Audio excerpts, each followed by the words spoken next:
Hi guys, my name is Lisa Whitehouse and I'm the artist behind Whitehouse Art. Thank you for joining me today for one of my mini tutorials. Be sure to hit subscribe if you want to see other videos like this one. Let's get started.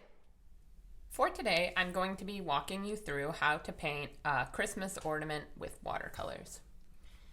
So first things first, I get my brushes as well as my paints together. We're going to be using a number of different colors, some teal, some purple, some Prussian blue, and some pink.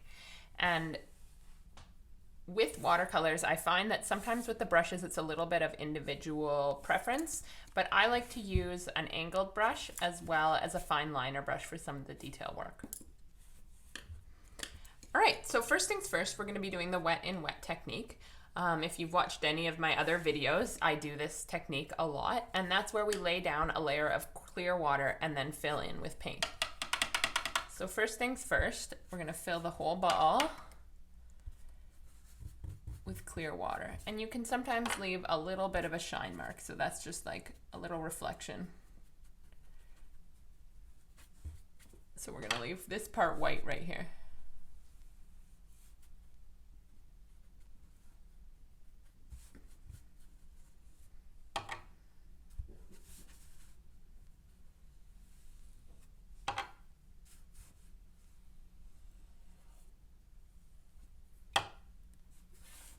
You want it to be a fairly generous amount of water without having any pooling. So you don't want big globs of water on the page.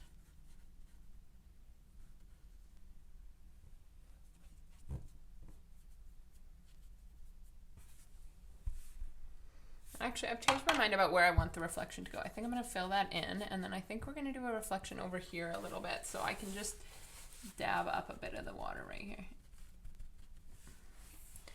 All right, so first things first, we'll start with a little bit of the blue.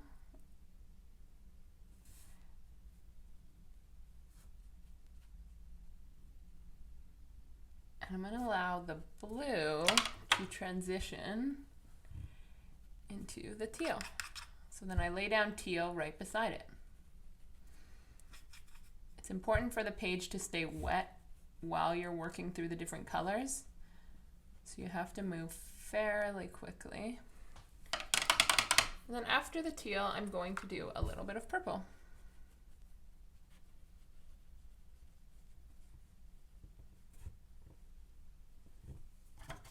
And if it's not bleeding as much as you like, just adding a bit of clear water can help that move that along.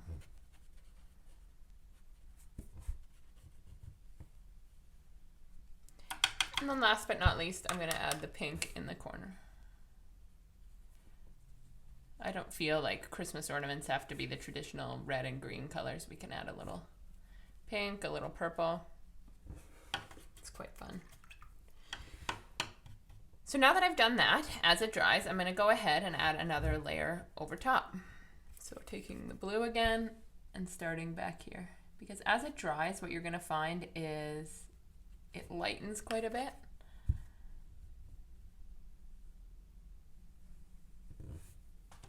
And so continuing to add color as it's drying can sometimes help with some of that. Now we can always go back and add another layer once it's fully dry as well. Just a little bit more pink here. And a little purple.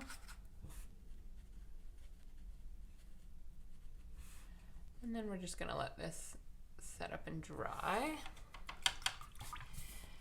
And then because this is a fairly loose piece, I'm going to go ahead and add some clear water around the edge. Now, you're going to allow it to sort of touch the ball in certain spots. And then what I'm going to do is lift up the painting and allow it to bleed down. So all I did was I had clear water all the way around, touched into the painting in some spots, and then I allowed it to bleed down. So just going in here. And then I add a bit of clear water and let it drip off the page. So that's all I'm doing there. I'm going to do one more drip because I don't like even numbers. So I think we'll have one perhaps over here.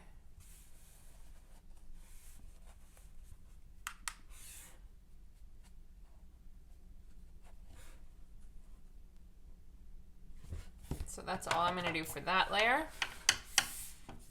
And then what I'd like to have happen is have a bit of teal up here behind where the string is going to go. So while this is drying, I can go ahead and work in that area a little bit. So I'm going to tilt the page up. And all I'm doing is a very loose sort of, let's call it a blob of water in and around this area, just to create a little bit of visual interest behind the string. And I can touch into there. I'm keeping this one nice and loose. And then just adding a little bit of teal here. And then I'll throw some down here too. Then I add a bit more clear water to help it bleed. And then what I like to do so that we don't have any strong lines where the paint begins and ends is I lightly dab around the edge so that the paint fades nicely, instead of having a harsh line where the paint ends. So that's all I'm doing for the first coat. This is going to take about 10 to 15 minutes to dry, so I'll set it aside. And while it dries, it's going to continue to lighten and allow us to go back to add yet another color for the ball so that there's a strong differentiation between the background where it's bled out and the Christmas ornament itself. All right, so now that it's had a chance to dry, we're going to go ahead and add another layer on the ball itself. So same thing as the first layer, we're going to go and add clear water all the way around, making sure to leave the water off of the little sparkle point on the ball.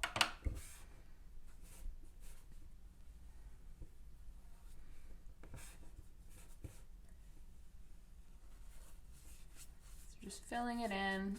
The paper's still a tiny bit wet underneath, so that's why it's still bending, and it'll have a tendency to pool in some of those areas, which is okay. I think sometimes those pools can be kind of visually interesting. So we're going to go ahead and add the blue again over top. This time we're just trying to darken it. So I like to have quite a bit of definition around the outside.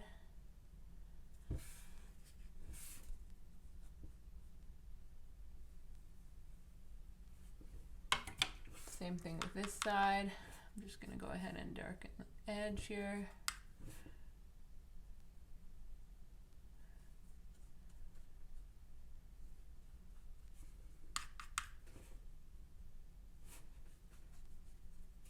And then adding a bit of purple back in here.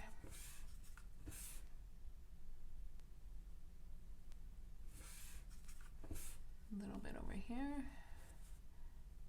Add purple up here a little bit.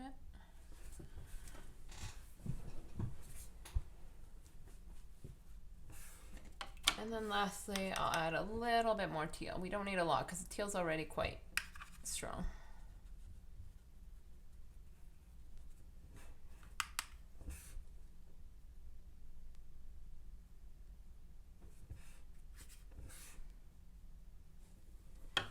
And what I'm going to do is, as that dries, I'm going to add a little bit of splatters around. So I like to use a large medium-sized flat brush.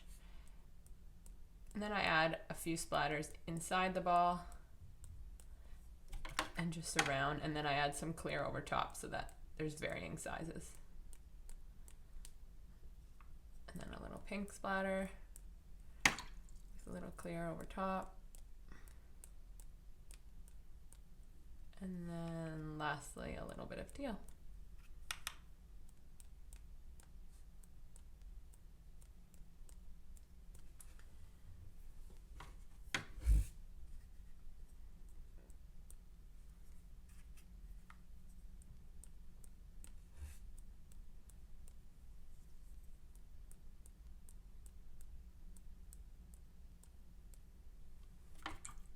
So that's all we're doing for this coat.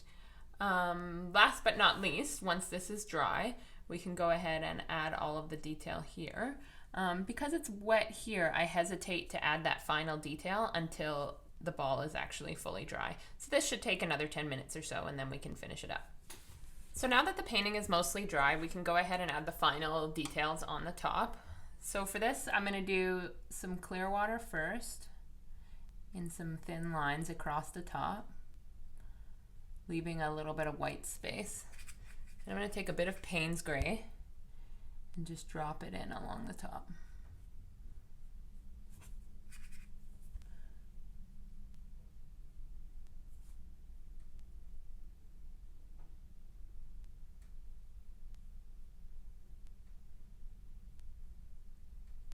So that's all, just leaving a little bit of white where the reflections would be on the silver. And then we're gonna add a little hook.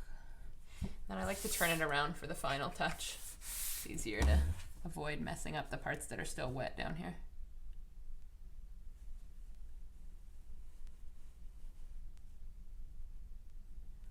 There's that. And I'm just finding that some spots I'd like to just darken up a little more. Sometimes when it's finished, you can sort of play around and see which areas you want to add some fine touches to. So just adding maybe a little more, a little bit of detail here, adding a soft line here and there.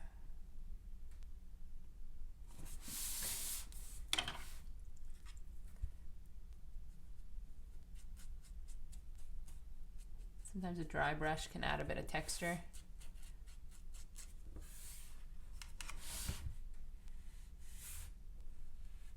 It's still wet here, so. And then I'm going to add a few splatters on it, just to add a little more loose touches. Because at a time like this, when it's almost all dry, you'll actually be able to see them. They won't blend in completely anymore.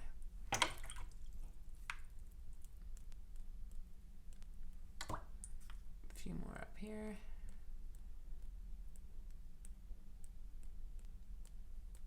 And a couple on the line just to blend it up a bit. And then last but not least, I'm going to sign it at the bottom.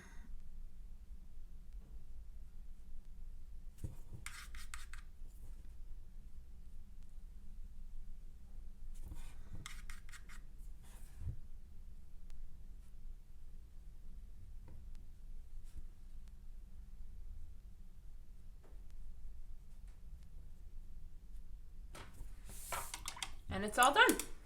Now it's just time to let it dry. And if you like, when it's all dry, you can see if there's any areas that you want to fine tune, but I think this looks pretty good. Thank you guys for joining me today. I hope you guys had fun. Be sure to check out my other videos for more inspiration and leave a comment below with some ideas that you want to paint. Thank you and see you next video.